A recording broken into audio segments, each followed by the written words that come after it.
Reading today comes from Colossians chapter 1, starting verse 15 through 17.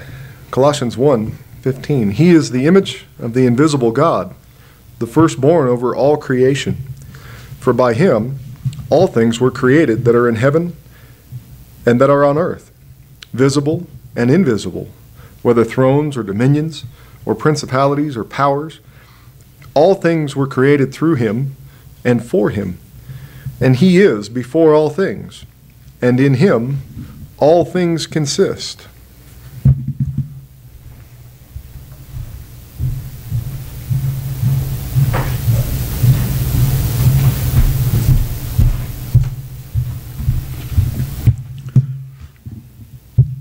So when everything kind of collapses in the Garden of Eden, and when sin entered the picture, it's easy to think of it as just kind of an awkward mistake, where there was just some mistakes made in a conversation and then everything's on its merry way. But it was nothing less than a disaster. I'm sure you're probably well aware of that. It changed the world forever, and it's a disaster perpetuated by every soul that lives on the earth after that.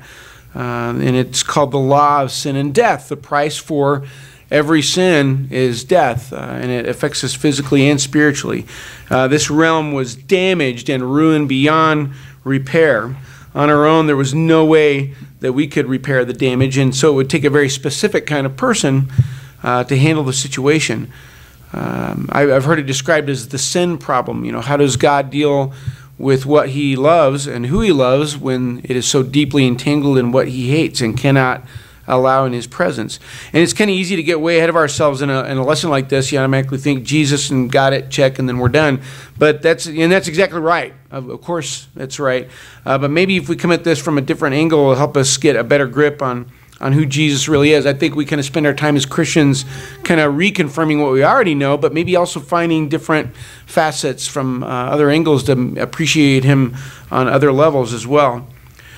So we have this world that's damaged beyond repair because of sin, and in order to salvage the souls involved, it would require a specific kind of person. So one key element for this person would have to be that he would have to be God. Nothing less would do.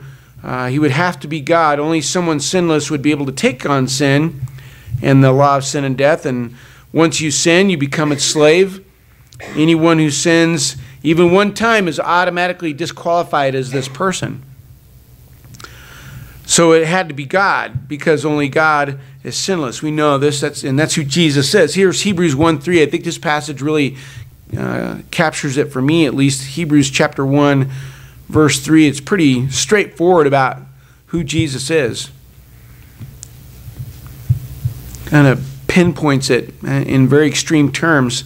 Hebrews 1, verse 3, and he is the radiance of his glory and the exact representation of his nature. He's the exact representation of God's nature, and upholds all things by the word of his power. When he had made purification of sins, he sat down at the right hand of the Majesty on high. So it was very, very important. Whoever this was going to be, and we know who it is, would have to be someone sinless. It can only be God, and that's who Jesus is. Another key element for this one handling the sin problem is he would have to be human. I really love finding passages in the Old Testament. We're going to go to Job 9. I love coming across verses where you're kind of reading and it's about something else, and then this light goes off in your head and say, this is Jesus. It's talking about him way before he's even born. And that's all over the Bible. I think this is one instance where that's happening. I've mentioned it before, but this one always strikes me. It just seems to capture so well what Jesus was for us as a human. Job 9:32, for he is not a man, and this is Job talking about God. So of course Job's perspective is limited, but it's almost like he's inadvertently foreshadowing Jesus. For he is not a man as I am, that I may answer him, that we may go to court together. There's no umpire between us who may lay his hand upon us both. And if we were standing there, we could have easily said, well, Job, there will be. That's exactly the role that Jesus would fill, as he could lay his hand upon both the divine and the human. Jump over to Hebrews 4:15, another aspect of Jesus being very human, so very important that he identify with us. He knows what it's like to be you. He does. We kind of dismiss people that way and say, you don't know what it's like to be me. Well, he did. He knows exactly what it's like. This says in Hebrews 4:15, for we do not have a high priest who cannot sympathize with our weaknesses, but one who has been tempted in all things as we are, yet without sin. So you think of a temptation, he dealt with it, and he knows the struggle. He knows the earthiness of living a life here. He knows how it's not easy.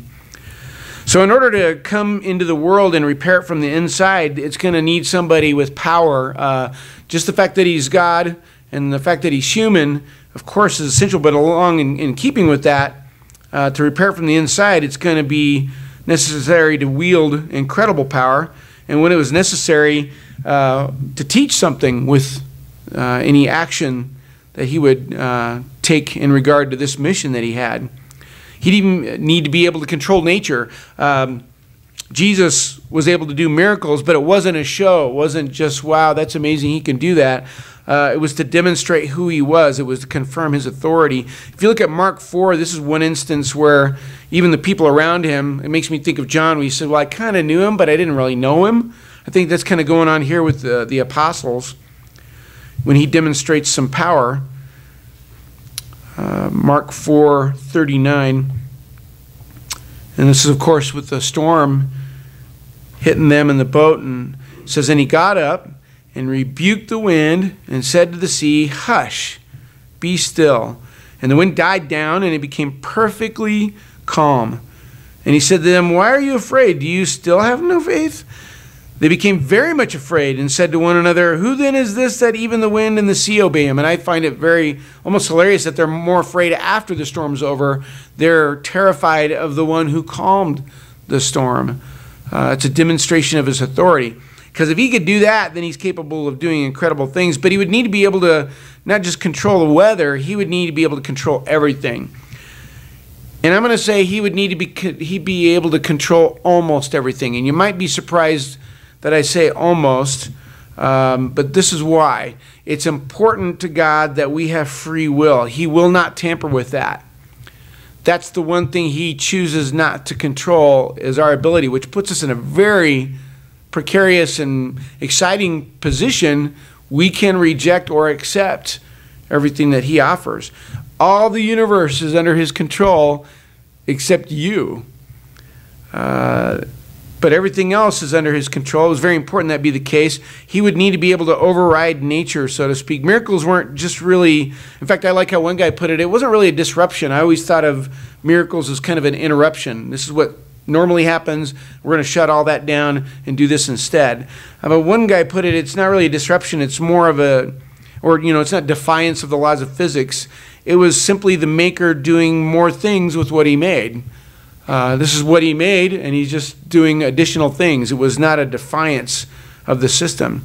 But one thing about it, whoever was coming to take on death would need to control nature. After all, the natural world is deeply entangled in death.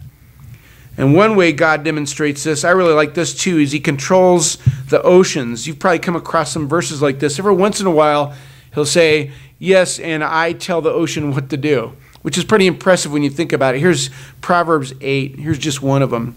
There's more than a few of these where he basically tells the ocean, you can go this far. He controls what it does. He proved that with Noah for sure. Here's Proverbs 8:29. When he set for the sea its boundary, in other words, he put it in a cage almost, so that the water would not transgress his command. When he marked out the foundations of the earth, he says, this is what I want you to do. I'll let you know if I want that to change. If someone can make death submit, it shouldn't be an issue for him to control the oceans. But it also needed to be somebody who was kind of involved from the very beginning. You've probably been in situations where, I don't know, maybe at work or something, and somebody shows up kind of late to the game, and they're all about helping, but they don't know the situation, and they cause more damage than anything. We would need somebody who was there from the very, very beginning, essentially had made everything. And that's why I asked Chris to read Colossians 1:15. This verse is a good reminder to me of who Jesus is. Colossians 1:15. He is the image of the invisible God, the visible version of God, the firstborn of all creation. For by him all things were created, both on the heavens and on earth, visible and invisible, whether thrones or dominions or rulers or authorities. All things have been created through him and for him. He is before all things, and in him all things hold together. It's pretty essential when you read that verse to take note that he didn't just create things, he sustains things. They continue to exist because he applies his attention to this realm. So, I'm thinking about all this because of one particular verse. I'm kind of coming in the back door towards this verse in Proverbs 30. It's in the Old Testament, and it's one of those verses as you're reading along, you say, this is obviously talking about Jesus. And it's Proverbs 30, verse 4. And this kind of served as my template, I guess, for this lesson. I wanted to build on this to kind of lead to this verse because this captures so much about Jesus. Proverbs 30, verse 4. And it's made of questions. Who has ascended into heaven and descended? Who has gathered the wind in his fists? Who has wrapped the waters in his garment? Who has established all the ends of the earth? What is his name or his son's name? Surely you know. I love that last part. You know. You know who it is. And the answer to the question is that God, who took on flesh and blood, became a human just like us. He's been in heaven. He's been on earth. He's ascended and descended. He controls the winds, the waters. He created the world. He's the only one capable of qualifying for the mission. No one else could come close. That's why we need him so badly. We need him to take on the law of sin and death. He's the only one able to handle the sin problem. It's important to keep in mind the links that God went to, his ascent, his descent to earth, all the miracles and strategies, the very creation of the world. It was all for you. It was for you.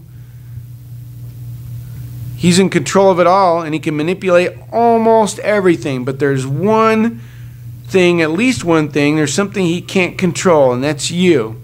Or he chooses not to. He will not take that away from you. He will not force you to be with him in heaven. It's totally your choice. You're different than the winds, and you're different from the oceans. You're different from the whole universe. God is determined to protect your freedom to make that choice to be with him.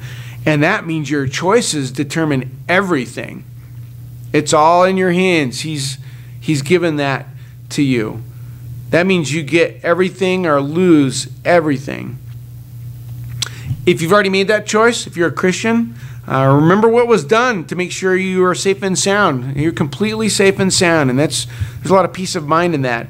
If you haven't made the choice, what else is there to say except God has handled everything to save you? The only thing missing is your decision. Pray you'll think about this while we stand together and sing.